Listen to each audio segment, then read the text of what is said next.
હરિઓમ.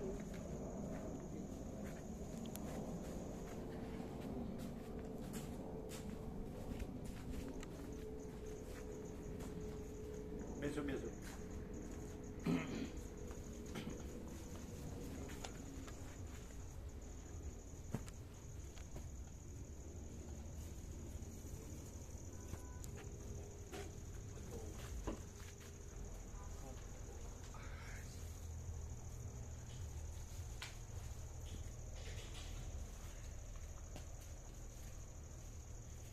એના 36 સેટ લઈ ગયા.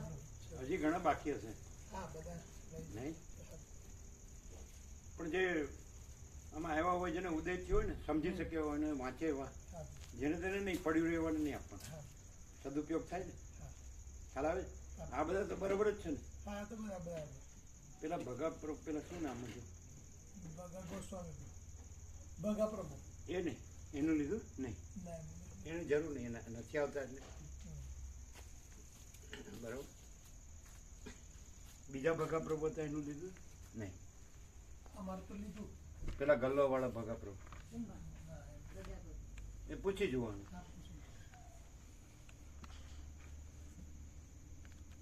પાછા તમારે જે બધા આવતા હોય છે ને બધાને પૂછી જવાનું, ખબર છે ને?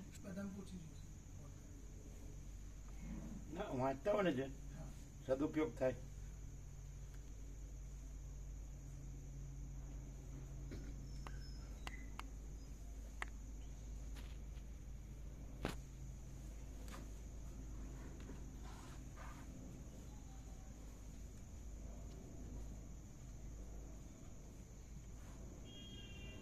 કેટલા ગયા સેટ? ટોટલ 89. 89. કેડી પ્રભુના પોટ લઈ દેવાના ગયા, કેડી પોટ લઈ ગયા અને આ 36 ટોટલ 89. બરાબર. હજી તો બાકી છે ભાવિકો.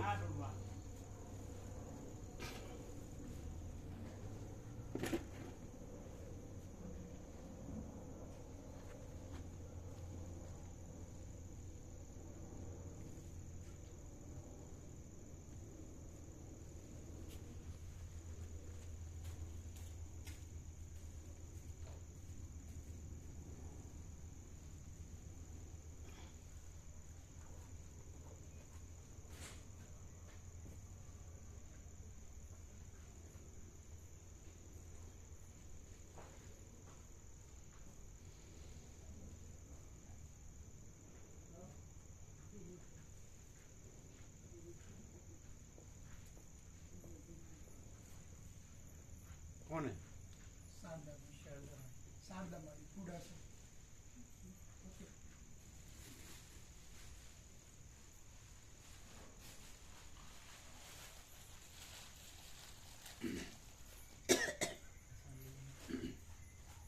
બેચો બેચો.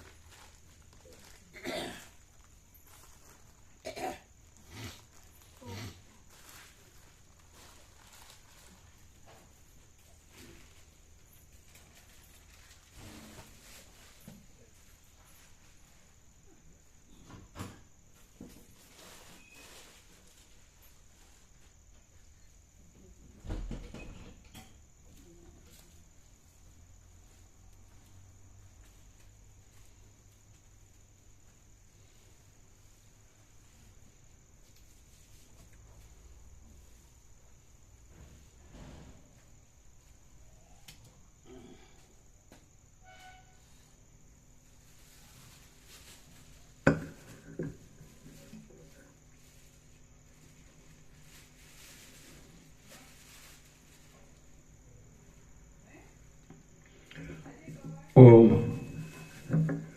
ઓમ પરમ ચિદાકાશ, પરમ જ્યોતિ, અખંડ જ્યોતિ, મહાચિદાકાશ, સ્વયં પ્રકાશ, સંપૂર્ણ પ્રકાશ, પૂર્ણ બ્રહ્મ, અનંત તેજઘન, અનંત ચિતઘન, પરમાકાશ, કેવલ, અનંત, શુદ્ધ, તેજઘન, परमाकाश अखिल आत्मा पूर्ण ब्रह्म परमात्मा परम चिदाकाश परम ज्योति अखंड ज्योति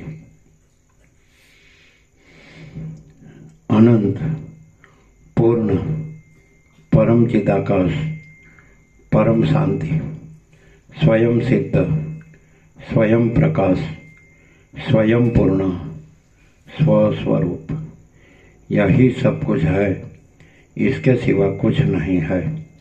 शून्यभास अनंत कोटि महाकल्पो है ही नहीं। महाचिदाकाश स्वयं प्रकाश संपूर्ण प्रकाश महाचिदाकाश ज्योति अनंत अखंड अवेद महाचिदाकाश ज्योति महातत्व महासामान्य महाचिदाकाश स्वसंवेद्य सहज निर्विकल्प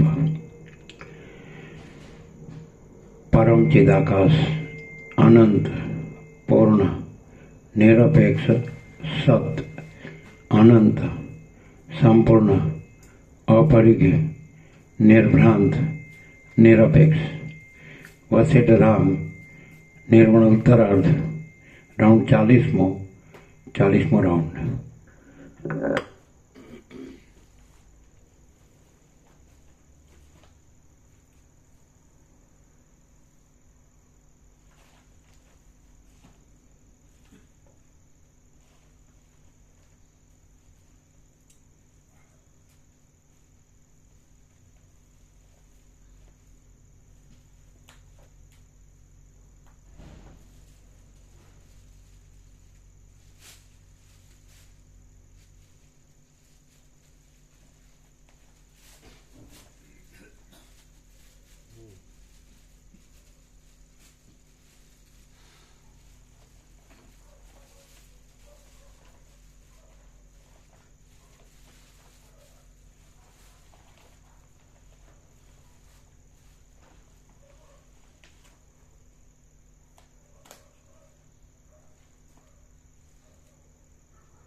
आद्य परब्रह्म सद्गुरु देव की जय।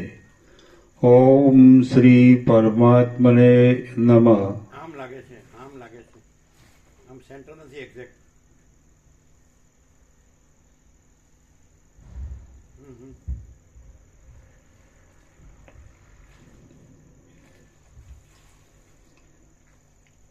સદગ્રંથોમાં શિરોમણી શ્રી योग वासिष्ठ महारामायण निर्वाण प्रकरण उत्तरार्ध सर्ग 118 पेज नंबर 1502 1502 बगला आदिનું વર્ણન। આ 118માં સર્ગમાં જળકાગડાઓ બગલાઓ મોરો વિયોગી વટેમાર્ગુઓ પાંથો માછલાઓ અને બપૈયાઓનો એ સર્વના ચરિત્રો વિશે વર્ણન કરવામાં આવશે। સહચર અને સહચરીઓ અનુક્રમે બોલ્યા। આ બગલો સાવ ગુણથી રહિત છે, પણ તેમાં એક મોટો ગુણ રહ્યો છે, તે આપ જુઓ। તે પ્રાવુટ એવો અસ્ફુટ અવાજ કરીને વર્ષા ઋતુનું સ્મરણ આપે છે। હે બગલા, તું તળાવની અંદર રહેવાથી વર્ણ વડે હંસના જેવો જણાય છે, તો હવે જળ કાગડાઓ સાથે મિત્રતા, ક્રૂરતા અને કડવી વાણી એ ત્રણેય દોષને છોડી તું પ્રસિદ્ધ રીતે બરાબર હંસ તુલ્ય થઈ જા। હે અત્યંત ચતુર મહારાજ, માછલા મારવામાં અતિ નિપુણ આ જળ કાગડાઓ ચો તરફ ફર્યા કરતા જળચર પ્રાણીવાળા જળની અંદર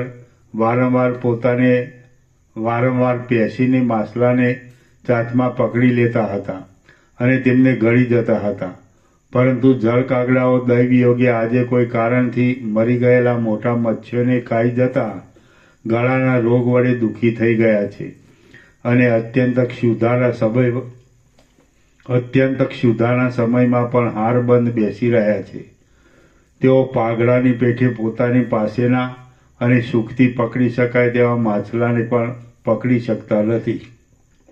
આમ જ લોકો સ્વાર્થથી મરવાને તૈયાર થઈ જાય છે એમ જળકાગડો પોતાની ક્રિયાથી સૂચવે છે અને કોઈ દુર્જન મારો એ ગુરુ છે એમ કહી એની સ્તુતિ કરે છે. પોતાની ડોકને ઊંચી કરી રહેલો અને ફેલાવેલી નિર્મળ સુંદર પાંખોવાળો આ હંસ જ આકાશમાં આપણી પાસે ઊભો છે એમ પ્રથમ લોકોએ માની લીધું હતું. પરંતુ જ્યાં તેણે તળાવના જળમાંથી માછલીઓને પકડવા માંડી ત્યાં સર્વ લોકોને પ્રતીતિ થઈ કે આ તો ખરેખર બગલો જ છે. ઘણા લાંબા કાળથી ચપળ થઈ રહેલા અને આ તળાવમાં તપના જેવો દંભ કરી બેઠેલા બગલાઓને જોઈને ધૂર્તના ચરિત્રને જાણનારી એક સ્ત્રી બીજે સ્થળે ઘણા લાંબા સમયથી વિષયોમાં લંપટ થઈને ચપળ થઈ રહેલા અને આ તળાવમાં તપનો દંભ કરીને તેમજ અંધકારનો ઉદય થતા સુધી ત્યાં બેઠેલા ધૂર્તોને જોઈ વિસ્મિત થઈ ગઈ. કોઈ સ્ત્રી પોતાના પતિને કહે છે કે આ જળની અંદર ટાઢને ન ગણકારનારી આ ગામડાની સ્ત્રી ધોળા કમળોને લઈ જાય છે અને તમે પણ તેની પછવાડે જવાને ઈચ્છો છો, માટે હું તમારી પ્રિયા નથી. તેથી હવે હું પણ ચાલતી થાઉં છું. આમ હે નરશ્રેષ્ઠ, માર્ગમાં કોપ પામેલી પોતાની પ્રિયાને આ પથિક વટે માર્ગુ તીર ઉપર આવેલા અને કુસુમલતાઓની ગુફાવાળા ક્રીડાવનમાં મનાવવા યત્ન કરી રહ્યો છે. તે જુઓ. હે રાજન, જુઓ, આ વારાંગના હાવભાવોના વિલાસો કરીને, કંઈક કોપ બતાવીને અને વળી કંઈક હસીને આ વૃત્તાંત કહી રહી છે. બગલાઓ, જળકાગડાઓ અને ભીલ આદિ હિંસક પ્રાણીઓ જોકે એક જ ઠેકાણે રહે છે તો પણ મૂર્ખો અને વિદ્વાનોની પેઠે તેમને બુદ્ધિનો પરસ્પર મેળ થતો નથી. ખંજન પક્ષીની ચાંચમાં રહેલો કીડો કીટકીટ અવાજ કરે છે અને જાણે પૂર્વકાળમાં સંચય કરેલા પાપથી ઉપરના ભાગમાં ફરક્યા કરતી ધજા હોય એવો દેખાય છે. તળાવના કાંઠા ઉપર આવેલા ઝાડની અંદર રહેલો ચપળ બગલો જ્યાં પોતાનો અવાજ કરે છે ત્યાં સ્નેહને લીધે જેમ સ્ત્રી પતિના વક્ષસ્થળને પકડી લે છે તેમ માછલી કાંઈક જળવાળા તળાવના ખાબોચિયામાં ભયને લીધે પોતાના સંપૂર્ણ બળપૂર્વક કૂદી પડે છે અને મરી જઈને પણ નિપુણતાથી પોતાના દેહની રક્ષા કરે છે. કેમ કે આ સંસારમાં કોઈ મોટી આપત્તિ આવી પડે ત્યારે હૃદયનો ભંગ થઈ જઈ મરી ગયા વિના બીજું કશું સુખ આપતું નથી. બગલા, અજગર અને જળકાગડા આદિ પ્રાણીના ઉદરમાં પેઠેલા અને ચાવ્યા વિના તેમણે ઘડેલા મત્સ્ય આદિ જીવોના ચિત્તની સ્થિતિ સુષુપ્તિના જેવી એક મૂર્છારૂપ જ છે એમ હું માનું છું. પોતાની પાસે ઊભેલા જળકાગડાઓ, બગલાઓ, ગીધો, મીંદડાઓ અને સર્પોને જોઈને જળચર જીવોને જે ભય ઉત્પન્ન થાય છે તેની આગળ વજ્રપાતનો ભય પણ તૃણના જેવો અતિ તુચ્છ છે એમ પૂર્વજન્મની સ્મૃતિવાળા કોઈ વિદ્વાને અગાઉ મને કહ્યું છે. નેત્રની શોભાના બળથી ભમરાઓ પોતાની પાસે આવે છે. ત્યાં નવા કમળોને અને કેતકીના પુષ્પોને વિખેરી નાખનારા તથા આ તળાવના કાંઠાઓ પર આવેલા વૃક્ષના પુષ્પો વડે સુશોભિત એવા નીચેના પ્રદેશમાં બેઠેલા આ મુગ્ધ મૃગો આપણી પાસે જ ઊભેલા છે. આપ રાણી આદિ પ્રિયા વર્ગને દેખાડો. મયુર મહાશયપણાને લીધે ઇન્દ્રની પાસે જળની યાચના કરે છે અને ઇન્દ્ર પોતે મહાત્મા હોવાથી તેની યાચના ઉપરથી આખી પૃથ્વીને જળ વડે પૂરી દે છે. આ મયુરો વાછરડાની પેઠે તેમને અનુસરે છે. તેથી અનુમાન થાય છે કે મેલાનો પુત્ર મલિન જ હોય છે. મૃગોને જોઈને કોઈ પથિક પોતાની પ્રિયાના નેત્રોનો વિચાર કરવા મંડી પડ્યો અને પોતાની પાસે રહેલા પદાર્થોના સંબંધમાં યંત્રની પૂતળીના જેવો જડ થઈ ગયો. મયુર પૃથ્વીના જળનું પાન કરતો નથી અને સર્પને બળાત્કારથી પકડી ખાઈ જાય છે. આમાં સર્પની કાંઈ દુષ્ટતા કારણરૂપ છે કે મયુરની કાંઈ દુષ્ટતા કારણરૂપ છે તે હું જાણી શકતો નથી. સજ્જનના ચિત્તના જેવા નિર્મળ મોટા તળાવને છોડીને આ મયુર આકાશમાંથી પડનારા મેઘના જળનું પાન કરે છે. તે તળાવમાં પોતાનું માથું નીચું નમાવવું પડે તેના ભયથી છે એમ હું માનું છું. ચળકતા પીચ્છબારરૂપી મેઘને ધારણ કરી રહેલા આ મયુરો જાણે વર્ષા ઋતુના મૂર્તિમાન બાળકો જ હોય તેવા શોભે છે. જુઓ, તેઓ પોતાના પીછામાં રહેલા કાંતિમાન ચાંદડાને કંપાવે છે. આ શ્રેષ્ઠ વનની અંદર વનના પવન વડે ફેલાઈ જનાર અને ચપળ મોરપીંછના ચાદરડારૂપી સુંદર તરંગવાળા મયુરોને આ સમુદ્ર જાણે મોતીઓનું દાન આપી નચાવી રહ્યો છે. હે ચકિત ચાતક, હવે તું વનભૂમિમાં ઉગેલા લીલા તૃણનું ભક્ષણ કર, જળનું પાન કર અને કેળોના વનમાં જઈ વિશ્રાંતિ કર, કારણ કે આ ગ્રીષ્મ ઋતુમાં અગ્નિથી સુકાઈ ગયેલા વૃક્ષોમાં રહેવાથી તને સુખ મળશે નહીં. હે મયુર, આ કંઈ સમુદ્રના જળથી ભરપૂર થયેલો મેઘ આકાશમાં ચઢેલો નથી. આ તો પર્વત ઉપર દાવાનળથી બળી ગયેલા વનની અંદર વૃક્ષોના કોતરોના અગ્રભાગમાંથી ધુમાડો નીકળે છે. જે મેઘે શરદ ઋતુમાં પણ જળ વડે મયુરની તૃપ્તિ કરી તે મેઘ વર્ષા ઋતુમાં પણ તળાવને જળ વડે ન પૂરી દે તો એ વાત બાળક એટલે કે ક્ષુદ્રલોકને જ યોગ્ય છે. ઉદારતાના સમયમાં પણ મેઘ આ કૃપણતા કરે તો તે જોઈને પામરલોક તેની હાંસી કરે અને એથી સજ્જન માણસોના ચિત્તમાં દુઃખ થાય. એમ વિચારી મયુર પોતાનો સર્વ સમય કશું બોલ્યા વિના તૃષા વડે જ ગાળવા લાગ્યો. મયુર તૃષા વડે પીડાતો હોય તો પણ વરસાદના સ્ફટિક જેવા નિર્મળ જળનું પાન કર્યા પછી તે માર્ગમાંના બીજા ડોળા જળ પીતો નથી.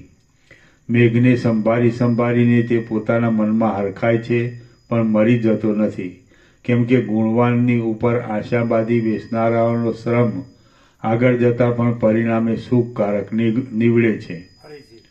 કેમ કે ગુણવાનની ઉપર આશા બાંધી બેસનારાઓનો શ્રમ આગળ જતાં પણ પરિણામે સુખકારક નીવડે છે.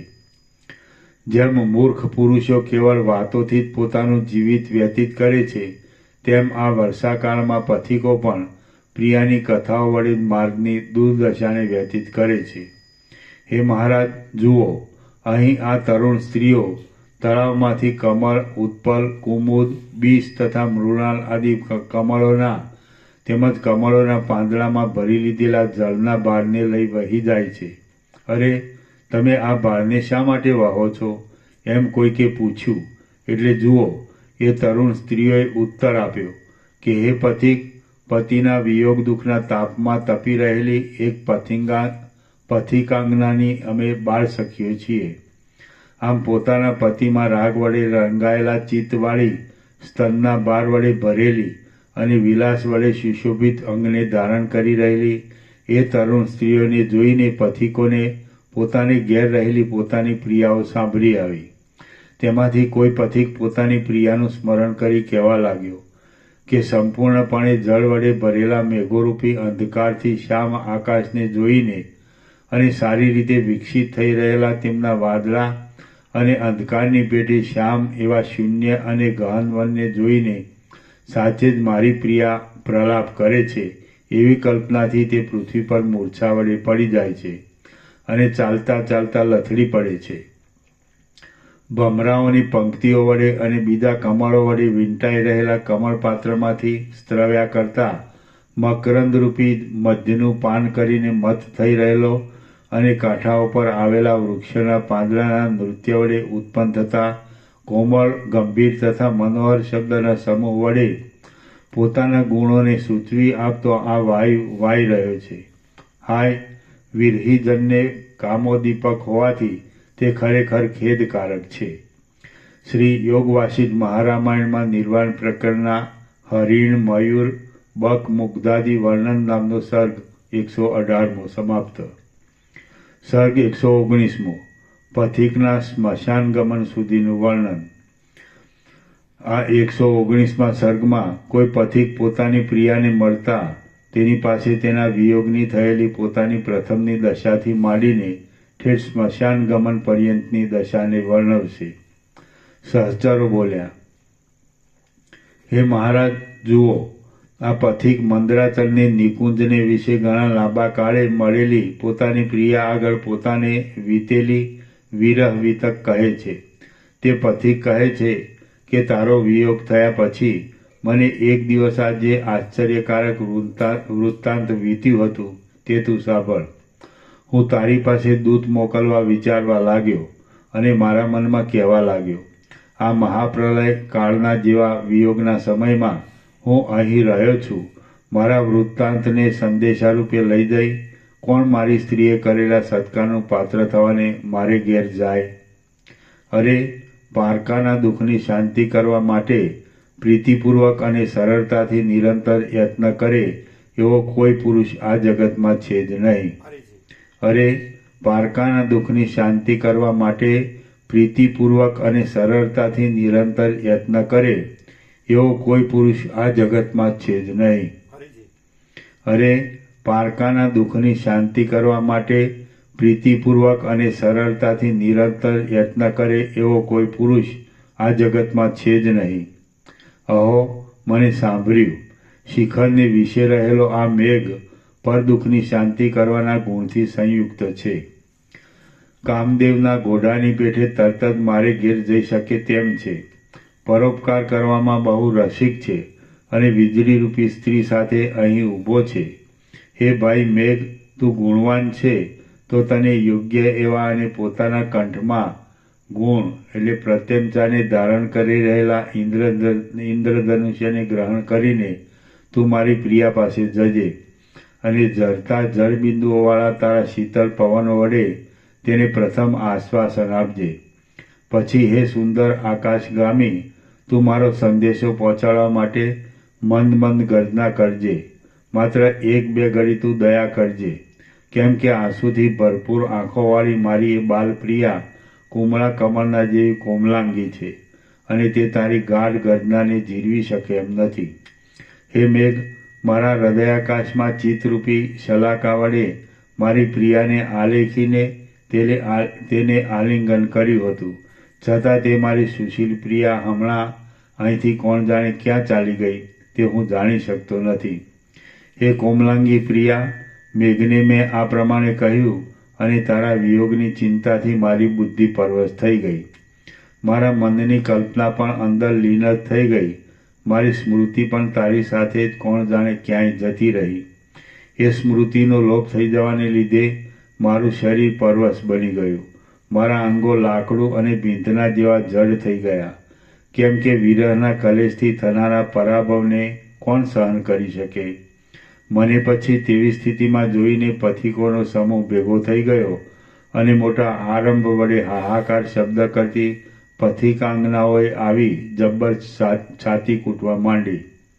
ત્યાં અરે અરે, હાય હાય, ખરેખર કષ્ટ છે કે આ પથિક મરી ગયો એવો કોલાહલનો ધ્વનિ ઉત્પન્ન થઈ ગયો અને તેમાં કેટલાકના તો દુઃખને લીધે ગાંઠા બેસી ગયા તથા પોતાના આર્ત પ્રલાપો કરીને તેઓ મેઘનો તિરસ્કાર કરવા લાગ્યા. પછી તે પથિક લોકોએ આ મરી ગયો છે એવો નિશ્ચય કરીને અને આંખોમાં આંસુ લાવીને શબને યોગ્ય એવી ગંધ પુષ્પાદી પૂજાદીની રચના કરી. તેમણે લાકડા એકઠા કર્યા.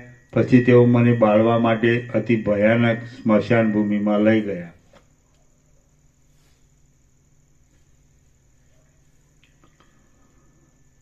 તેમણે લાકડા એકઠા કર્યા. પછી તેઓ મને બાળવા માટે અતિ ભયાનક સ્મશાન ભૂમિમાં લઈ ગયા. તે સ્મશાન બળ્યા કરતી ચિતાઓના થયા કરતા અનેક તળતળાટના સ્ફુટ અવાજથી મહા ઉદ્વેગ ઉત્પન્ન કરે એવું હતું. હે કમળમુખી, પછી ત્યાં આંસુ વડે પૂર્ણ એવી આંખો તથા પાંપણોવાળા કેટલાયક પથિકોએ મને ચિતારૂપી શહેરમાં સુવાડ્યો. હવે બંધાઈ ગયેલા લોકોના ટોળાની પેઠે ચારે બાજુ પોતાની રેખાને પ્રસારી રહેલા ધુમાડાના ઉદ્ગારથી જટિલ થઈ રહેલા અને મદોન્મત મૃત્યુના મસ્તક ઉપર રહેનારા ઉત્તમ ચૂડામણીની જેમ પ્રકાશી રહેલું અગ્નિરૂપી સુવર્ણ એક અંશ માત્ર દેખાવા લાગ્યું. તે સમયે કમળના જેવી કોમળ, કાળી, લંબાઈથી અને સંકોચથી વક્રતાવાળી અને ગરમ મિજાજની નાની નાગણી જેમ કોઈ નોળિયાએ ભયભીત કરવાથી પૃથ્વીના છિદ્રમાં પ્રવેશ કરે તેમ કમળલતાના જેવી કોમળ, કાળી, ઉષ્ણતાવાળી અને લંબાઈથી તથા સંકોચથી વક્રગતિવાળી ધૂમ્રલેખા મારા નાસિકાના છિદ્રમાં તથા ગળાના રંધ્રમાં સત્વર પ્રવેશ કરવા તૈયાર થઈ ગઈ. જેમ વજ્રના જેવા દ્રઢ શરીરવાળા બ્રહ્મા સર્વ ઉપર દ્રઢતાથી પડનાર મૃત્યુના ભાલાઓના સમૂહથી પીડિત થતા નથી, તેમ મારા સંકલ્પરૂપી અમૃતપાનના બખ્તર વડે રક્ષાયેલો હું એ ધુમાડાના ગોટાથી પીડિત થયો નહીં. ત્યારે તું મારા હૃદયરૂપી ઘરમાં મારી પાસે જ બેઠી હતી તથા કામદેવની એક નદીરૂપ હતી. તારામાં જ હું ચિત્તવૃત્તિ દ્વારા મગ્ન થઈ ગયો હતો. ત્યારે અગ્નિ વડે બળવાથી મારા મર્મસ્થળો જોકે કપાઈ ગયા જેવા થઈ રહ્યા હતા, તો પણ હું તેની વેદના સુદ્ધાને સ્ફુટ રીતે જાણી શક્યો ન હતો. હે કોમલાંગી, એ સમયે મૂર્છિત અવસ્થામાં મેં હૃદયને વિશે તારી સાથે એવું તો લીલા ભરપૂર ઉત્તમ સુખ અનુભવ્યું હતું કે આપણે જાણે અમૃતના પ્રવાહમાં મગ્ન થઈ રહ્યા હોઈએ એમ લાગતું હતું.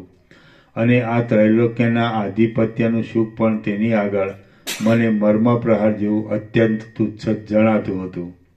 તારી તે લીલા, તારા તે વિલાસો, તારું તે સસ્મિત વચન, તારા તે સુંદર કટાક્ષો, મણિસુશોભિત તારો અને એકાવલી હાર, સંભોગના સમયમાં આનંદભેર કરેલી તારી તે આલિંગન ક્રિયા, સમયોચિત એવી નખક્ષત આદિની તારી તે ચેષ્ટાઓ, મધુર શબ્દવાળું તે હસવું અને ચપળપણાથી તે ઉપજાવેલો તે ચિત્તક્ષોભ, એ બધું જ્યારે મારા સ્મરણમાં આવે છે ત્યારે તે તમામ મને અમૃત રસના જેવો આનંદ આપે છે. હે બાલા, તારા સમાગમમાં આવી હું સંભોગ વડે થનારા સુખરૂપી રસાયણથી અતિ તૃપ્ત થઈ ગયો અને શ્રમથી રહિત થયો. એટલે શરદ ઋતુના શીતળ તથા નિર્મળ કાંતિવાળા ચંદ્રબિંબના જેવી કોમળ શૈયામાં હું સૂઈ ગયો. એ સમયે ચંદનના ગારા જેવા શીતળ અને લાંબા ચંદ્રખંડમાંથી અસંભવિત વજ્ર સશબ્દ ઉત્પન્ન થાય તેમ મારી શૈયામાંથી ચિતામાં પ્રજ્વલિત થઈ રહેલો અગ્નિ સશબ્દ ઉત્પન્ન થયો. વડવા નલ જેમ ક્ષીરસાગરમાં વ્યાપી વળે છે તેવી રીતે તે અગ્નિ મારા સકળ અંગોમાં વ્યાપી વળ્યો હતો એમ મારા જોવામાં આવ્યું હતું. હે મહારાજ, ઉપર પ્રમાણે પોતાનો પતિ કહેતો હતો તેટલામાં તો એ મુગ્ધ સ્ત્રી પોતાની મુગ્ધતાને લીધે ખરેખર પોતાના પતિનું મરણ થયેલું માનીને હાય હું મરી ગઈ એમ બોલી મૂર્છિત થઈ ગઈ. આ પથિક પોતાની એ પ્રિયાને જળથી તથા કમલિનીના પાંદડાના વીંઝણાથી આશ્વાસના કરે છે, તેની મૂર્છાને શાંત કરે છે અને તેને ગળે વળગાડી આ મંદરાચળની નિકુંજમાં રહે છે. જુઓ, એ મુગ્ધ એને ફરીથી પૂછે છે. એટલે તે પથિક પોતાની પાસે રહેલી એ પ્રિયાની હડપચી પકડીને તેને બાકી રહેલી વાત કહે છે. પથિક કહે છે કે હું મનમાં કાંઈ ખેદ લાવી અહો આ અગ્નિ છે એમ ઝટપટ કહેવા લાગ્યો. ત્યાં તો એ જગ્યાએ આવેલા પથિકોએ પ્રસન્ન થઈને ખરખરના શબ્દવાળી એ ચિતાને તરત ક્ષણવારમાં ચૂંથી નાખી. પછી તે પથિકો મને જીવતો થયેલો જોઈને હર્ષ વડે ચપળ તાળીઓના વિલાસરૂપી વાજા વગાડવા લાગ્યા અને તેમણે મને ચિતામાંથી ઉઠાડી મંગળ માટે અનેક વૃક્ષમંજરીઓના મુકુટ વડે પૂર્ણ કરી દીધો. હવે તેઓ સર્વ મને આલિંગન કરવા લાગ્યા અને ચોતરફથી સારી રીતે વીંટી વળવા લાગ્યા. હર્ષથી અવાજ કરવા લાગ્યા, હસવાને ગાવા લાગ્યા, નાચવા લાગ્યા અને ઘૂમવા લાગ્યા.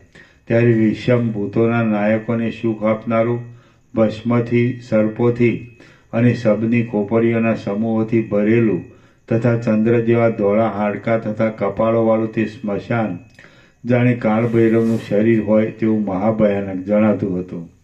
ત્યાં વાયુઓ વાતા હતા, તેઓ ભસ્મ ઉડાડી પડખે આવેલા વનોની છાયાને નિરુપયોગી કરતા હતા અને ફાટેલા તથા ચોતરફ સડી ગયેલા હાડપિંજરોની દુર્ગંધને ચોતરફ ફેલાવતા હતા.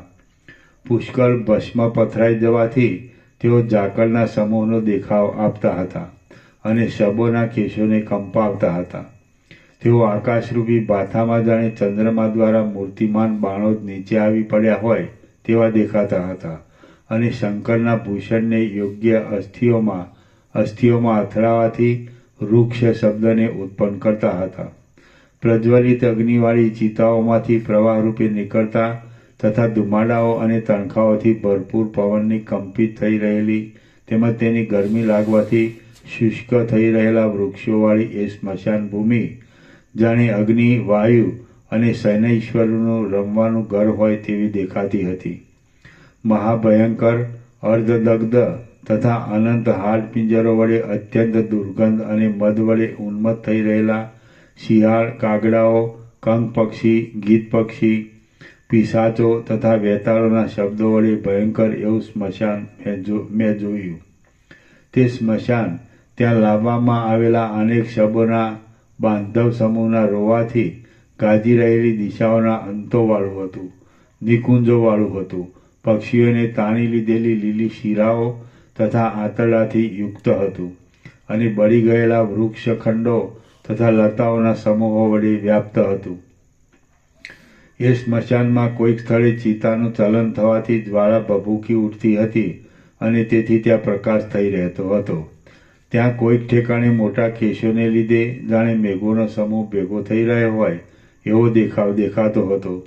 વળી કોઈક ઠેકાણે ત્યાં પર્વતના ભાગને છોડી દઈ પૃથ્વીનો બીજો બધો પટ જાણે રુધિરથી સિંચાઈ રહ્યો હોય એમ જણાતું હતું અને ક્યાંક તો તે સ્મશાન રાત્રિએ ગાજી રહેલા મેઘ જેવું જણાતું હતું. શ્રી યોગ વાસિષ્ઠ મહારામાયણમાં નિર્વાણ પ્રકરણના ઉત્તરાર્ધનો પથિક વિરહ વૃત્ત વર્ણન નામનો સર્ગ 119મો સમાપ્ત. સર્ગ 120મો વાયુ, વૃક્ષ તથા ભ્રમર ઇત્યાદિનું વર્ણન. આ 120મા સર્ગમાં વાયુઓ, વૃક્ષો, ભમરાઓ, વનપંક્તિઓ, દેવાંગનાઓ, સમુદ્રના તરંગો અને ગરુડ પક્ષીઓ આદિનું વર્ણન કરવામાં આવશે. સહચરો બોલ્યા, હે કમળનયન, આવી બીજી પણ કથા કરી રહેલા આ મહાન દંપતી હમણાં ઉત્તમ મદ્યપાન કરવાને તૈયાર થઈ રહેલા છે તે આપ જુઓ.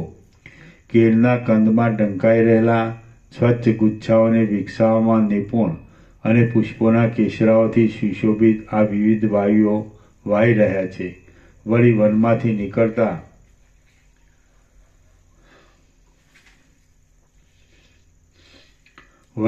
વનમાંથી નીકળતા અનેક પ્રકારના સુગંધોથી પુષ્ટ થયેલા પરસેવાના બિંદુઓને પી જનારા અને સ્ત્રીઓના વિંખાઈ ગયેલા કેશોને શોભા આપનારા વાયુઓ હમણાં વાય છે. સિંહોની પેઠે કુલાચલ પર્વતની ગુફાઓરૂપી ઘરમાં પ્રવેશ કરીને ભમ્યા કરતા આ ખારા સમુદ્રના પવનો દૈત્યોના જેવા વેગે અહીં ગતિ કર્યા કરે છે. તમાલ વૃક્ષમાં અને તાલ વૃક્ષમાં ચપળ બાળકની પેઠે લીલા વડે હિંચકા ખાવાથી લાડકવાયા થઈ રહેલા જળના તરંગોમાંથી ઊંચે ઠેકી કોમળ નવા પલ્લવો સુધી પહોંચી વળેલા અને કંપિત થઈ રહેલી નવી લતાઓના ખરી પડતા પુષ્પોની રજથી દૂસરા થઈ ગયેલા આ વાયુઓ બગીચાઓની અંદર રાજાઓની પેઠે મંદ ગતિ કરી રહ્યા છે. પોલા વાંસોમાં વિશ્રાંત થઈ રહેલો આ વનવાયુ મધુર ગાયન કરવા માટે પ્રવૃત્ત થઈ રહ્યો છે. તે જાણે હસ્તિનાપુરથી ગાન ચતુર નારીઓએ તેને ગાયન કળા શીખવી હોય તેવો જણાય છે. કર્ણિકાર વૃક્ષે જ્યારે પવનનો તિરસ્કાર કરવા માંડ્યો ત્યારે ભમરાઓ પણ પછી તેનો દૂરથી ત્યાગ કરવા લાગ્યા. આ તાલ વૃક્ષ વિશેષ કરી સ્તંભરૂપ છે, તેથી તે કોઈ અર્થીને કશું ફળ આપતો નથી, તેમ પલ્લવ પણ આપતો નથી. આમ તેનો આકાર ઊંચો છે, છતાં તે કોઈને કશો ઉપયોગી ન હોવાથી તેની ઉન્નતિ નહીં જેવી છે. ગુણ રહિત મૂર્ખ માણસોનો ઉપરનો આડંબર જ શોભા ઉત્પન્ન કરનાર હોય છે. ગુણ રહિત મૂર્ખ માણસોનો ઉપરનો આડંબર જ શોભા ઉત્પન્ન કરનાર હોય છે. હે રાજન, આ કેસુડાનું ઝાડ ઉપરના રંગ વડે જ રાજાની પેઠે વિરાજી રહ્યું છે. હે મહારાજ, આવો અને જુઓ, આ કર્ણિકાર વૃક્ષ કેવળ વિકારનું જ પાત્ર છે કેમ કે એ સુગંધહીન છે. તેથી નિર્ગુણ મનુષ્યની પેટે તેનાથી કોઈનું કશું પણ કાર્ય સલતું નથી. ચપળ મંજરીઓની ઝાડરૂપી વીજળીઓની સાથે રહેલું આ કાળું તમાલ વૃક્ષ ચાતકને ખાલી મેઘની ભ્રાંતિ ઉત્પન્ન કરે છે.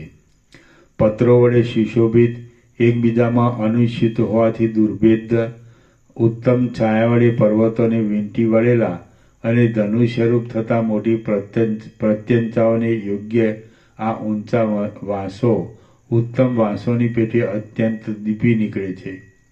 સુવર્ણમય શિખરના જેવા દેદીપ્યમાન આસન ઉપર બેઠેલા ઉદ્ધવજીને પોતાના પડખામાં ધારણ કરી રહેલા ને ઉત્કૃષ્ટ ઐશ્વર્યવાળા સર્વના આદિ હરિ ભગવાન એમ ચપળ પીળા વસ્ત્ર ધારણ કરે છે, તેમ સુવર્ણમય શિખરરૂપી આસન ઉપર બેઠેલા પવનરૂપી વ્યાધિને પોતાની પાસે ધારણ કરી રહેલો અને ઉપરના ભાગમાં આકાશની અંદર થયેલો આ ઉત્તમ મેઘ વીજળીઓ વડે ક્ષોભવાળા પીળા આકારને ધારણ કરી રહ્યો છે.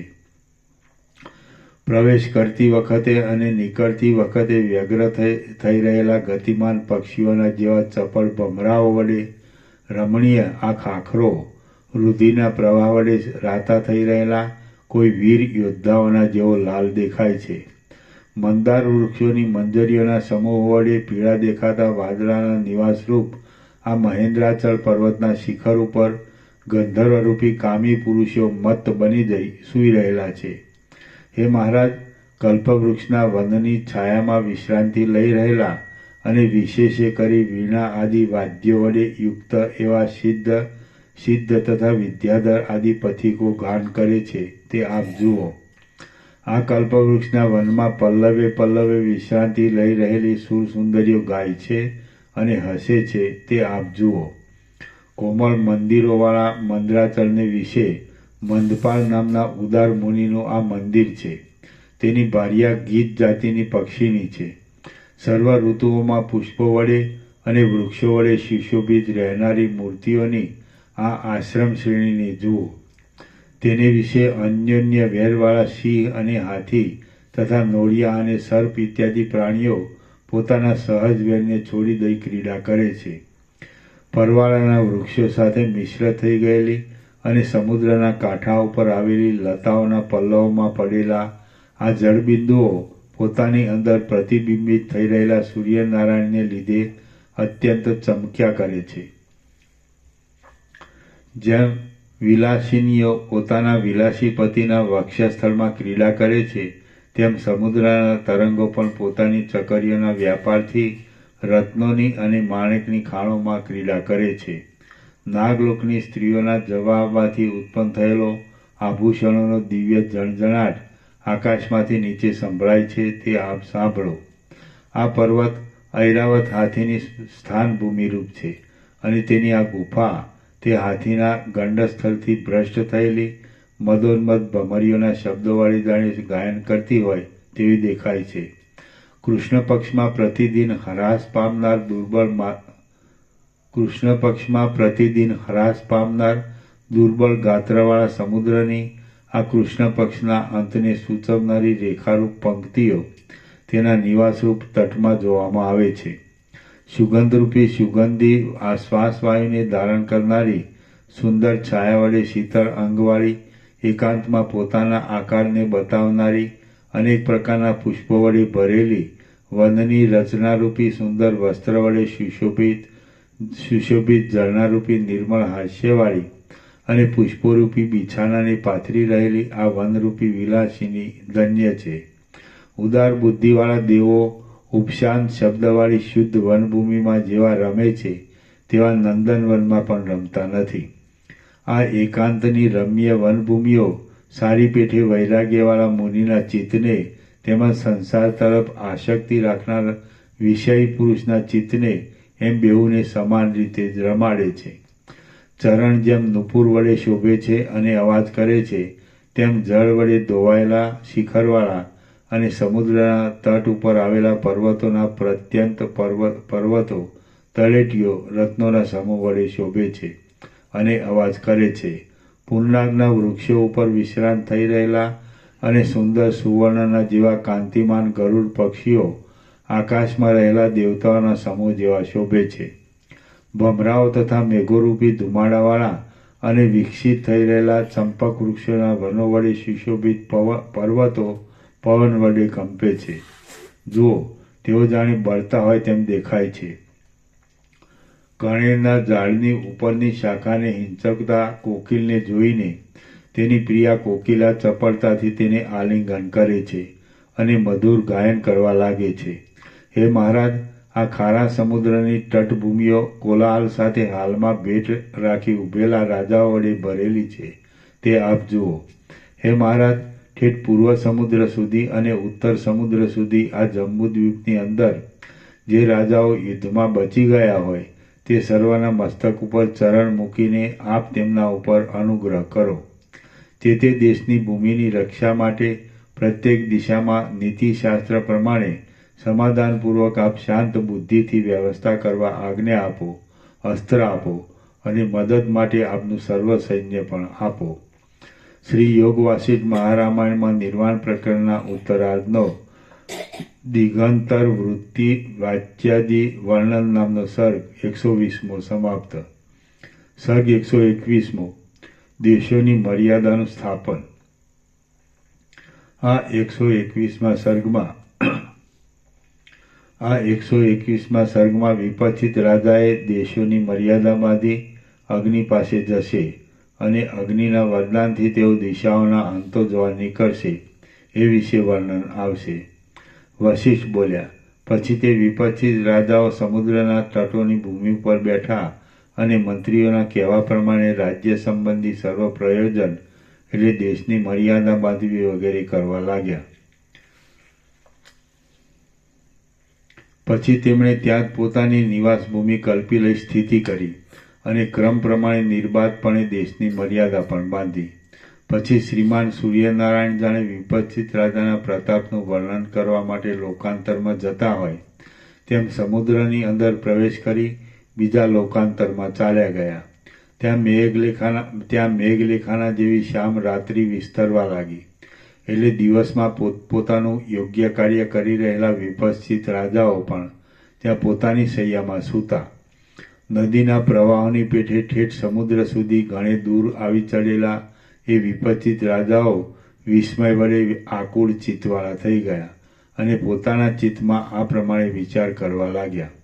અહો, દેવતાઓના પણ દેવરૂપ અગ્નિના પ્રતાપથી આપણે આપણા દિવ્ય વાહનો વડે પ્રયાસ વગર જ ઘણા છેટે આવી પહોંચ્યા છીએ. આ વિસ્તારવાળી દ્રશ્યની શોભા ક્યાં સુધી પથરાઈ રહી હશે? આ જંબુદ્વીપ પછી લવણ સમુદ્ર આવેલો છે, ત્યાર પછી વળી પ્લક્ષ દ્વીપ આવેલો છે અને ત્યાર પછી પાછો મોટો ખારા સમુદ્રથી બમણા વિસ્તારવાળો ઇક્ષુરસ સમુદ્ર રહેલો છે. એ સમુદ્ર પછી પણ દ્વીપ આવેલો છે અને તેના પછી પાછો સમુદ્ર છે. એવી રીતે 7 સમુદ્ર અને 7 દ્વીપને અંતે શું હશે અને ત્યાર પછી પણ શું હશે? આ દ્રશ્યરૂપી માયા કેવડી અને કેવી હશે? આ સર્વ વાતનો નિર્ણય કરવા માટે આપણે અગ્નિદેવની પ્રાર્થના કરીએ અને તેમના વરદાનના પ્રભાવથી આપણે સર્વ દિશાઓને ઠેઠ તેના છેડા સુધી ચિત્તમાં કશો ખેદ લાવ્યા વિના જોઈએ. ઉપર પ્રમાણે ચિત્તમાં વિચાર કરીને તે વિપક્ષિત રાજાઓએ પોતપોતાના સ્થાનમાં રહી એક જ સમયે ભગવાન અગ્નિનારાયણને બોલાવ્યા. એટલે તેમને ભગવાન અગ્નિના સાકાર રૂપે દર્શન થયા. અગ્નિએ તેમને કહ્યું, હે પુત્રો, તમે વર માગો.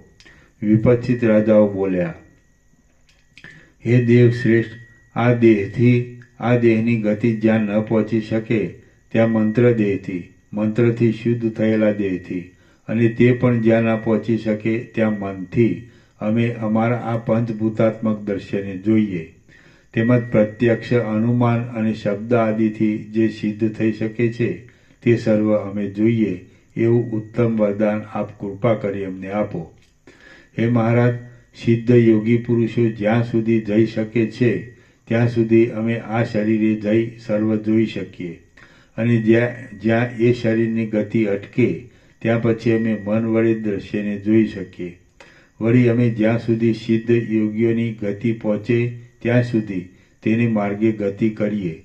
અમારું વચમાં મૃત્યુ ન થાય અને જે માર્ગમાં દેહની ગતિ ન થઈ શકે તેમાં અમારું મન જ ગતિવાળું થાય. વશિષ્ઠ બોલ્યા, ભલે તેમ થાઓ.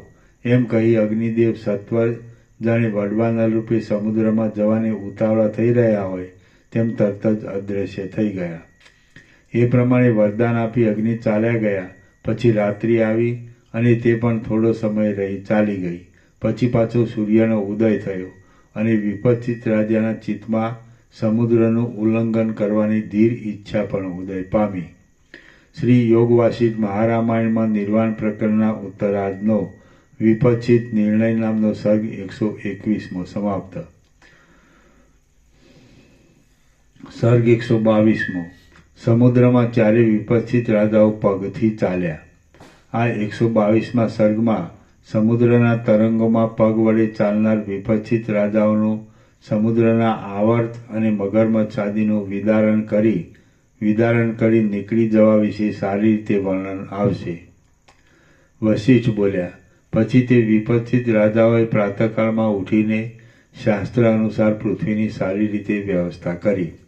હવે દિશાઓના અંત જોવાની અત્યંત ઉત્કંઠાને લીધે તેમના દેહમાં જાણે ગ્રહાદિકનો આવેશ આવી ગયો.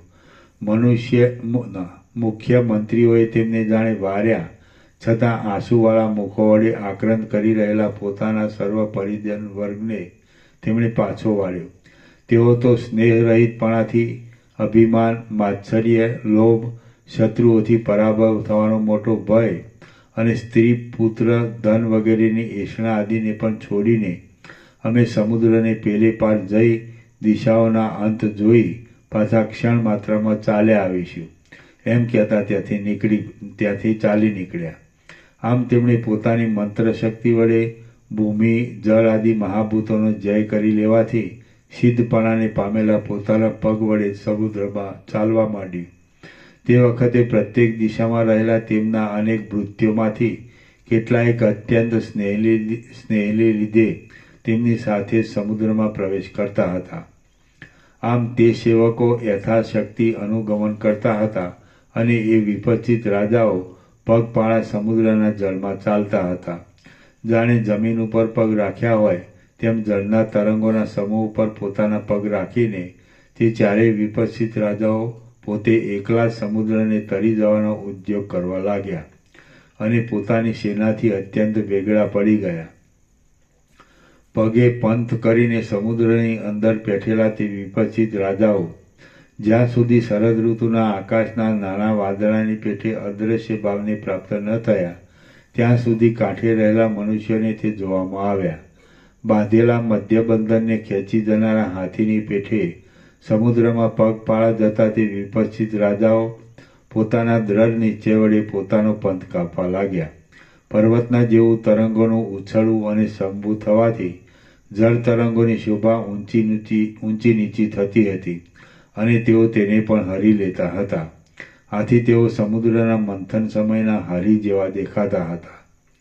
ચંચળ અને જળપાન વડે મત થઈ રહેલા વાદળા પોતાનામાં ચંદ્રમંડળ પેસવાથી જેમ શોભી રહે છે તેમ જળની ઘુમરીઓ તે રાજાઓના પેસવાથી શોભી રહી હતી. જળની એ ઘુમરીઓમાં તે વિપત્તિત રાજાઓએ સંભ્રમ રહિત ઘણા લાંબા કાળ સુધી ઘાસની પેઠે ભ્રમણ કર્યું. એ રાજાઓ મંત્ર વિદ્યાના બળથી તથા પોતાના પરાક્રમથી દુર્જય હતા. તેઓ હાથમાં શસ્ત્રને ધારણ કરી રહ્યા હતા. તેમણે કોઈ ઠેકાણે અત્યંત મદોન્મત અથવા પ્રમાદી મગરમચ્છો પ્રથમ ગળી જતા હતા અને પછી પચાવી જવાની શક્તિ ન હોવાથી તેમના દેહને પાછા ઓકી કાઢતા હતા. જળના તરંગોમાં વિશ્રાંતિ લઈ રહેલો પવન એ વિપત્તિત રાજાઓના દેહને પલકવારમાં વારંવાર સેંકડો યોજન સુધી તાણી જતો હતો અને પાછો ખેંચી લાવતો હતો. તેઓ જળના તરંગોરૂપી હાથી ઉપર ચડ્યા હતા. તેથી જાણે પોતાના રાજ્યની અંદર હાથીઓની પીઠ ઉપર બેઠેલા હોય તેવી તેમની શોભા જણાતી હતી. વિસ્તારવાળી તરંગોની ઘટાઓરૂપી શિલાપીઠનું વિદારણ કરવામાં અને તેને નીચે લઈ જવામાં વપરાયેલી ચતુરાઈને લીધે જાણે જળરૂપી વાદળામાંથી પવનને લીધે ઉદ્દીપિત થઈ રહેલી વીજળી બહાર નીકળતી હોય એમ એ વિપત્તિત રાજાનું જળમાંથી જળમાંથી નીકળવું થતું હતું. તરતા ચપળ હાથીઓના જેવો દેખાવ આપનારા તરંગોના સમૂહમાં અથડાયા છતાં વિપત્તિત રાજાઓ કાંઠા ઉપર આવેલા શિલામય શિખરની પેઠે પોતાનું ધૈર્ય છોડતા ન હતા. મોટા ઉર્મિઓરૂપી મોતીઓ અને માણેકોના સમૂહોમાં પ્રતિબિંબિત થઈ રહેવાથી તેઓ એકલા છતાં પણ જાણે અનેક પુરુષો વડે વીંટાયેલા હોય તેવા જણાતા હતા. એ વિપત્તિત રાજાઓ ધોળા ફીણના પિંડો વિશે શરીરને હળવું કરીને બેઠા હતા. તેથી તેઓ ધોળા કબળ ઉપર બેઠેલા રાજહંસના જેવી શોભા ધારણ કરી રહ્યા હતા. કાંઠા સાથે અથડાવાથી ઉત્પન્ન થયેલી અને વરસાદમાં થતા વજ્રપાતના શબ્દ જેવી ભયંકર સમુદ્ર ગર્જનાથી તે ભૂભૃતો રાજાઓ ભૂભૃતો એટલે પર્વતોની પેઠે ભયભીત થયા નહોતા. ઠેઠ આકાશને અડકનાર જળમય એવા મહાન પર્વતો ઊંચે ઉછળતા હતા અને નીચે પડતા હતા. તેથી ઉપર નીચે જતા તે વિપત્તિત રાજાઓ ક્ષણ માત્રામાં પાતાળમાં જઈ પહોંચતા હતા. નિશંક રીતે ઉછળ્યા કરતા જળપૂરના પડવારૂપી વસ્ત્ર વડે વીંટાયેલા તે વિપત્તિત રાજાઓ જાણે ઉત્પાતની પ્રાપ્તિ થતાં નીચે આવી પડેલા મેઘરૂપી ચંદરવા વડે વીંટાઈ રહ્યા હોય તેવા દેખાતા હતા. જાણે માણેક અને મોતીઓનો વરસાદ થયો હોય તેમ ચોતરફ પથરાઈ રહેલા અનેક માણેકના તથા મોતીઓના સમૂહોથી અને વચમાં જળમય વૃક્ષ તથા લતાના જેવો દેખાવ આપતા તરંગોના પુષ્પો જેવા બિંદુઓથી તેઓ પોતાના શરીરને કાંતિમાન કરી રહ્યા હતા. શૂરવીરો જુડો વડે તથા કરચલા વડે વ્યાપ્ત ચકરીઓમાં ભમ્યા કરતા મગરમચ્છો તથા મગરોના સહચર બની તે વિપત્તિત રાજાઓ સમુદ્રની અંદર ચાલ્યા જતા હતા. સર્ગ 122મો સમાપ્ત. સર્ગ 123મો. વિપત્તિત રાજાઓનો જુદી જુદી દિશાઓમાં વિહાર. આ 123મા સર્ગમાં દ્વીપોમાં અને સમુદ્રમાં ગતિ કરનાર ચારેય વિપત્તિત રાજાઓની પશ્ચિમના વિપત્તિત રાજાથી માંડી ક્રમથી જુદી જુદી દિશા વિશે વર્ણન કરવામાં આવશે. વશિષ્ઠ બોલ્યા, આમ તે વિપત્તિત રાજાઓ પોતાને પગે ચાલી દ્રશ્યરૂપ અવિદ્યાનો અંત લાવવા સુધીના વિચારમાં પ્રવૃત્ત થઈ ગયા અને સમુદ્ર તથા દ્વીપોમાં તેઓ ગમન કરવા લાગ્યા. કશો ભેદ કે છેદ પામ્યા વિના તેમણે સમુદ્રમાંથી દ્વીપમાં અને તે દ્વીપમાંથી વળી બીજા સમુદ્રમાં તેમાંથી વળી બીજા દ્વીપમાં તેમજ પર્વત તથા વનમાં ગમન કર્યું અને તેઓ તેમનું ત્વરાથી ઉલ્લંઘન કરવા લાગ્યા. હવે પશ્ચિમ દિશા જોવા નીકળેલા વિપત્તિત રાજાને એક માછલો ગળી ગયો. તે માછલો વિષ્ણુના મત્સ્યાવતારના કુળમાં ઉત્પન્ન થયો હતો. હું અમર છું એવું અભિમાન ધરાવતો હતો અને વિતસતા નદીમાં વહ્યા જતા વહાણ આદિના જેવી અતિ શીઘ્ર ગતિવાળો હતો. તે મત્સ્યે એ રાજાને જીરવી નહીં શકવાથી તેને ક્ષીર સમુદ્રમાં જઈ ઓકી કાઢ્યો. એટલે તે ક્ષીરસાગરનું ઉલ્લંઘન કરી ઘણે દૂર કોઈ બીજી દિશામાં ચાલ્યો ગયો. દક્ષિણ દિશામાં નીકળેલા વિપત્તિત રાજાને ઇક્ષુરસના સમુદ્રમાં આવેલા યક્ષનગરને વિશે વશીકરણ વિદ્યામાં કુશળ કોઈ યક્ષિણીએ નજરે પડતા પોતાની વિદ્યાના બળથી અધીન કરી લીધો અને તેને પોતામાં લંપટ બનાવી દીધો. પૂર્વ દિશા તરફ ગયેલા વિપત્તિત રાજાને કોઈ મગરમચ્છ ગળવા આવ્યો ત્યારે તેણે તેને દબાવી રાખી ગંગાજીમાં લઈ જઈ ચીરી નાખ્યો. પછી ગંગાજીએ તે વિપત્તિત રાજાને કાન્યકુબ્જ દેશમાં લાવી મૂકી દીધો. ઉત્તર દિશા તરફ ગયેલા વિપત્તિત રાજાએ ઉત્તર કુરુ નામના દેશમાં જઈને ત્યાં પાર્વતી સહિત ક્રીડા કરી રહેલા શંકરનું આરાધન કર્યું અને તેણે તેમની કૃપા વડે અણિમાદી ઐશ્વર્ય મેળવ્યું. આથી દિશાઓમાં સર્વત્ર પ્રસરી રહેલા મૃત્યુ અને તેનો ભય એ રાજાને બાદ કરી શકતા નથી. મગરમચ્છરૂપ હાથી એ ઉત્તર દિશાવાળા વિપત્તિત રાજાને ગળી ગયો હતો, છતાં મહાદેવજીની કૃપાથી તેને જે ઐશ્વર્ય મળ્યું હતું તેના પ્રભાવને લીધે એ હાથીએ તેને ઓકી કાઢ્યો હતો. એ પછી એ રાજાએ અનેક બીજા દ્વીપોના કુલાચલ પર્વતનું ઉલ્લંઘન કર્યું. પશ્ચિમ દિશા તરફ ગયેલો વિપત્તિત રાજા કે જેના અંગની કાંતિ સુવર્ણમય દર્ભના જેવી હતી. તેને કુશદ્વીપને વિશે ગરુડજીએ પોતાની પીઠ ઉપર બેસાડી તરત જ સમુદ્રની પેલી પાર ઉતારી દીધો. પૂર્વ દિશાવાળા વિપસ્થિત રાજાને ક્રૌચ દ્વીપમાં આવેલા પર્વતની અંદર વનમાં રહેનાર કોઈ રાક્ષસ ગળી ગયો, પરંતુ વિપસ્થિત રાજાએ હૃદયની અંદર તે રાક્ષસના આંતરડા ચીરી નાખી તેને મારી નાખ્યો. દક્ષિણ દિશાવાળો વિપસ્થિત રાજા દક્ષના શાપથી ક્ષણ માત્રમાં યક્ષ બની ગયો અને શાકદ્વીપની અંદર સેંકડો વર્ષને અંતે તે પાછો શાપથી મુક્ત થઈ ગયો. ઉત્તર દિશાવાળો વિપસ્થિત રાજા નાની મોટી નદીઓ અને સમુદ્રોને વેગ વડે તરી ગયો અને મહાસાગરને અંતે આવેલી સુવર્ણમય ભૂમિમાં કોઈ સિદ્ધના શાપથી શિલારૂપ થઈ ગયો. પછી સેંકડો વર્ષને અંતે તે જ સિદ્ધે અગ્નિના પ્રસાદથી તેને શાપથી મુક્ત કર્યો, એટલે તેને સિદ્ધ સાથે પ્રીતિ બંધાઈ છે. પૂર્વ દિશા તરફનો વિપસ્થિત રાજા વિશેષે કરી નાળિયેરના વૃક્ષો વડે સુશોભિત દેશોમાં વસનારા લોકોનો રાજા થયો અને પોતે પરમ ધર્મિષ્ઠ હોવાથી તેને પૂર્વના વૃત્તાંતનું સ્મરણ થયું.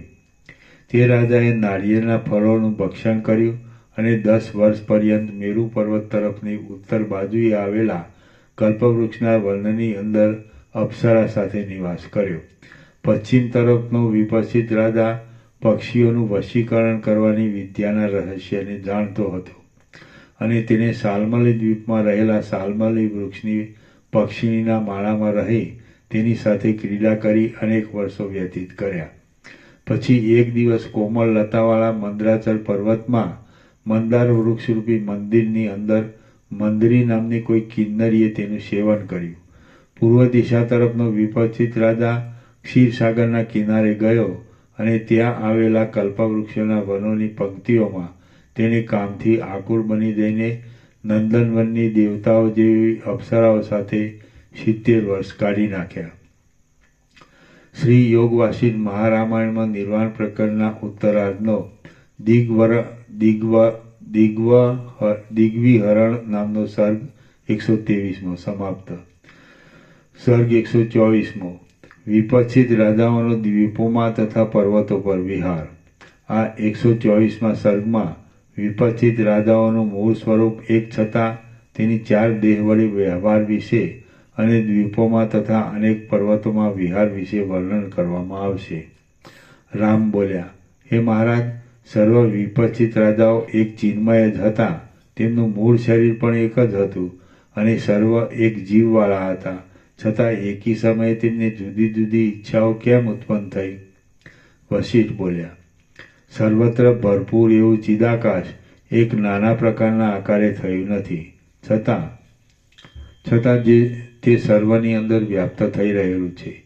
જીવાત્મા સુષુપ્તિ અવસ્થાને પ્રાપ્ત થતાં જેમ અનેક આકારે થઈ રહે છે, તેમ એ ચિદાકાશ પણ જાણે અનેક આકારે થઈ રહેલું હોય એમ દેખાય છે. એ ચિદાકાશ પોતે સ્વચ્છ છે, તેથી પોતાની અંદર પોતાના સ્વરૂપને તે જાણે અનેક આકારે થઈ રહેલું હોય તેમ પ્રતિબિંબિત થઈ રહેલું દેખે છે. એ સ્વચ્છ ચિદાકાશ જગતના આકારે પ્રતીત થાય છે. તેમાં અરીસાના જેવી તેની નિર્મળ સ્વચ્છતા જ કારણરૂપ છે. જેમ એક જ લોહ વડે મળેલા અરીસાઓ એકરૂપ છતાં એકબીજામાં પ્રતિબિંબિત થઈ જાય છે, તેમાં સર્વ પદાર્થો વસ્તુતઃ એક ચિદ્રૂપ જ છતાં પરસ્પર પ્રતિબિંબિત થઈ રહેલા દેખાય છે. આથી જ જે ભોગ્ય વસ્તુ તેની પાસે આવે છે તે તેના ભોગને માટે કલ્પાય છે, કેમ કે માયાના સંપર્કથી અચિંત્ય શક્તિપણાને લીધે તેનો સહજ સ્વભાવ જ તેવો છે. આમ આ ચિદાકાશ અનેક રૂપે નહીં થઈ ગયા છતાં અનેક રૂપે દેખાય છે. બાકી વસ્તુતઃ તેમાં અનેકતા કે એકતા કશું પણ નથી.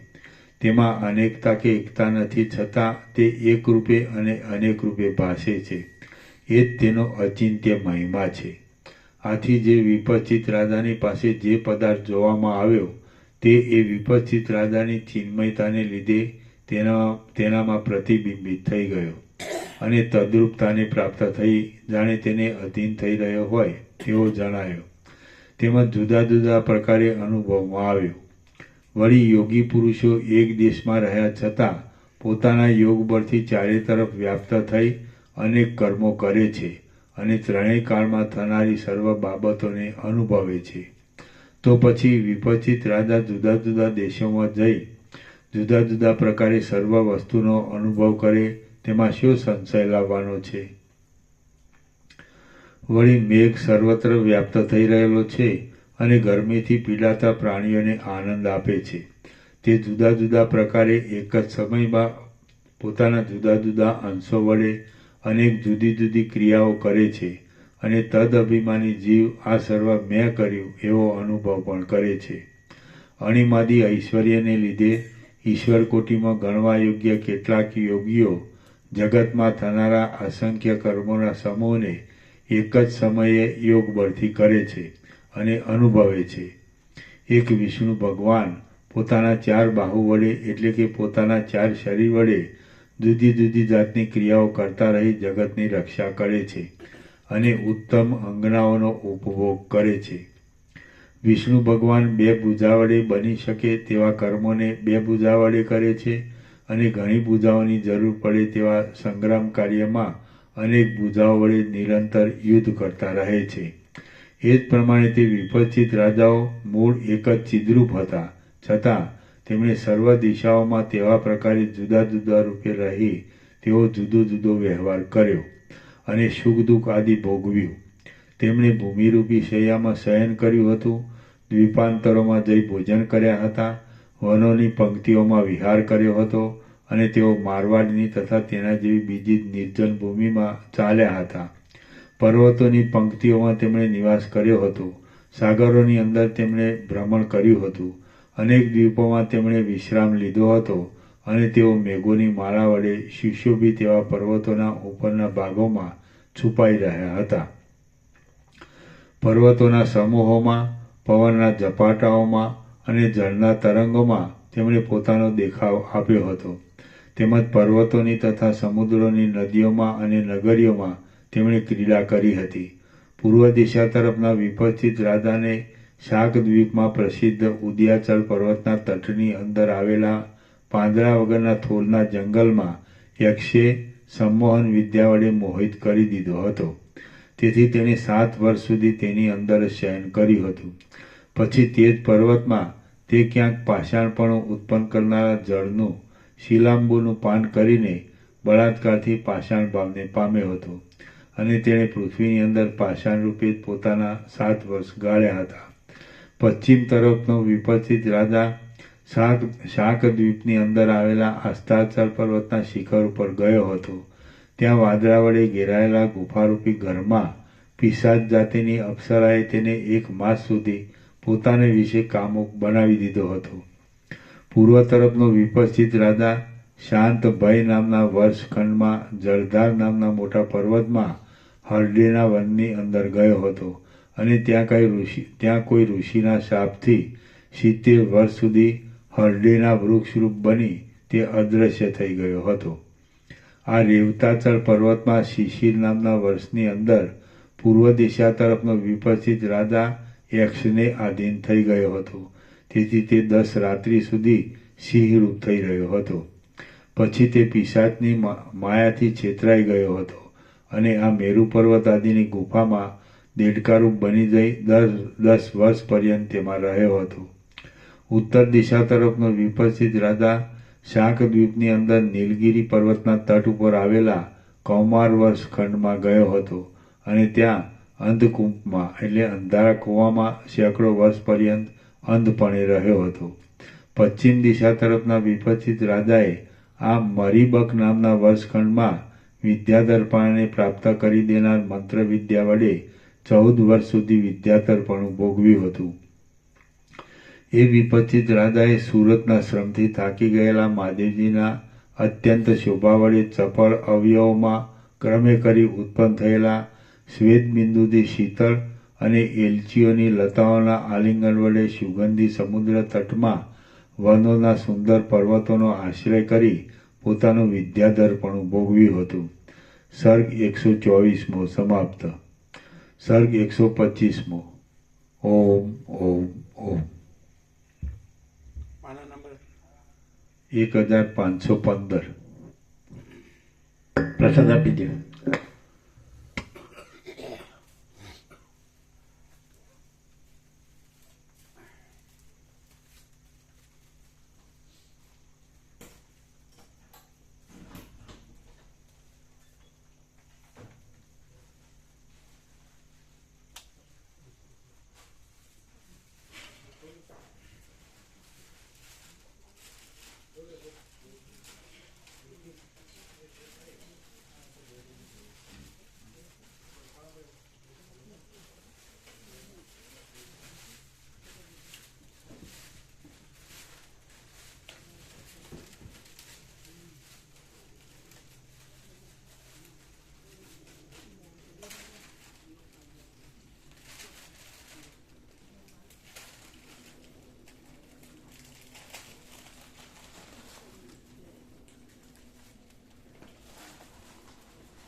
અહીંયા રહી ગયું. તમને આપ્યું બિસ્કિટ આપ્યું?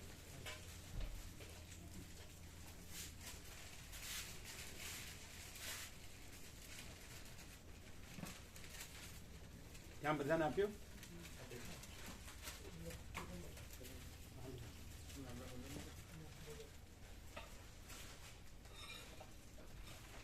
अभी तो सब ले लेंगे ना.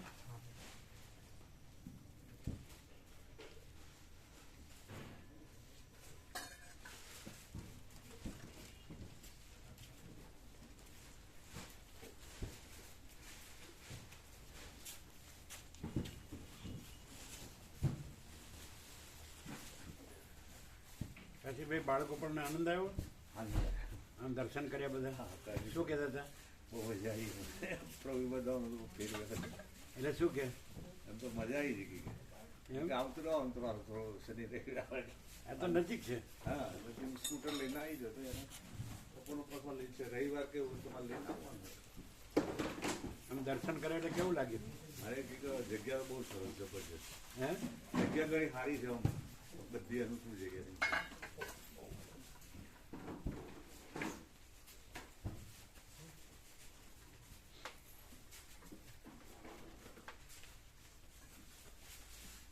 पुणे वाले को कराना कल पूरा. हाँ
ભલામણ બતાડો ને બધું બરાબર પાકું ને પોચું થવું જોઈએ. ખબર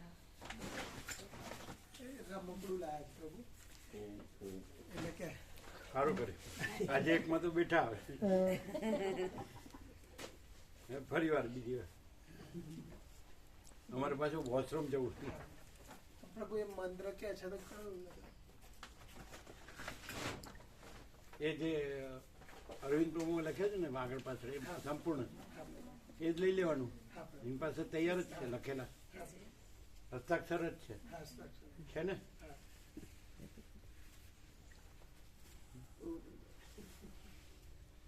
મારા ધોરણમાં આશીર્વાદ આલો ને 12મા ધોરણમાં છે. એમના નાના ચિરંજીવ ખરા ને અરવિંદ પ્રભુ શિક્ષક છે, એમની બેબી છે. એટલે શું સબ્જેક્ટ શું લીધા? સાયન્સ. એટલે ડૉક્ટર થવાનું કે પછી બીજું કંઈ એમ? એટલે સાયન્સમાં ફિઝિક્સ, મેથ્સ, કેમેસ્ટ્રી, બાયોલોજી લીધું. બીજું બી થઈ શકાય ને? હા, બરાબર. એટલે ક્યાં આગળ ભણો છો? કઈ અહીંયા બાજુમાં ટેનપુર ગામ છે પ્રભુ, ટેનપુર. ભણેસરની બાજુમાં જ છે? હા. અપડાઉન કરો. અપડાઉન બરાબર.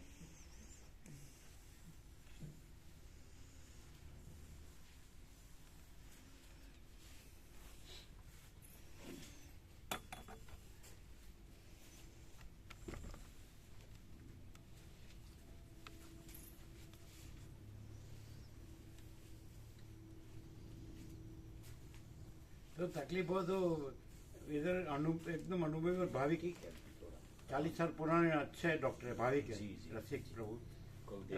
सुबह ले जाना उसको. હા પ્રભુ. તમે છો? હા. हाँ तो ले जाना रसिक प्रभु के पास. હા, રસ. बहुत भाविक है, अनुभवी है, अच्छे है. એટલે કરાવી દેજો. એટલે શું એમના બાપુજી દિવસે કે વખતે પ્રસંગમાં બધું બેસી રહેવું પડ્યું હશે ને, હા. એનું હશે. હા, એમ. એટલે રીતે કહેવાનું.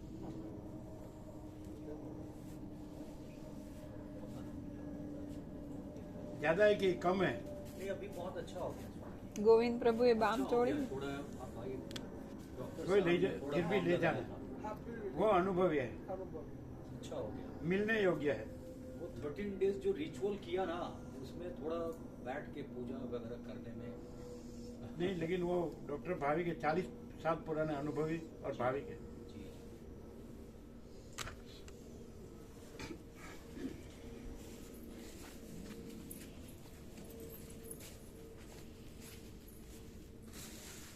બાયોલોજીમાં તો ઝુઓલોજી, બોટની બંને આવે ને? બંને આવે ને?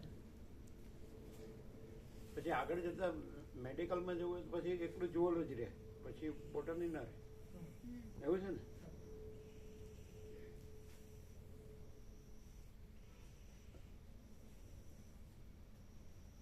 અને મેથ્સ ને કેમેસ્ટ્રી બધું ખરું? ફિઝિક્સ, મેથ્સ નહીં, ફિઝિક્સ કેમિસ્ટ્રી બંને ખરું. ફિઝિક્સ કેમેસ્ટ્રી ખરું.